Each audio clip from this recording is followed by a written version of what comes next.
বৃষ্টি দিয়ে শুরু হবে নতুন সপ্তাহ, জানুন আবহাওয়ার পূর্বাভাস। আর মাত্র 2 দিন, সোমবার থেকেই আবার ভিজবে দক্ষিণবঙ্গ।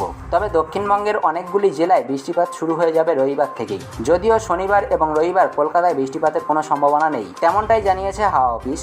আলিপুর আবহাওয়া দপ্তর জানিয়েছে বঙ্গোপসাগরে নিম্নচাপ অঞ্চল তৈরি হওয়ার সম্ভাবনা রয়েছে। তা থেকে নিম্নচাপ তৈরি হতে পারে দক্ষিণবঙ্গে। যদিও নিম্নচাপ তৈরির আগেই সোমবার থেকে দক্ষিণবঙ্গ জুড়ে বৃষ্টির সম্ভাবনা রয়েছে বলে জানিয়েছে আবহাওয়াবিদরা। আমাদের কাছে আপনাদের সময়ের দাম রয়েছে, তাই আমরা অলদা খবর দিই না, আমরা দিয়ে থাকি পয়েন্ট খবর।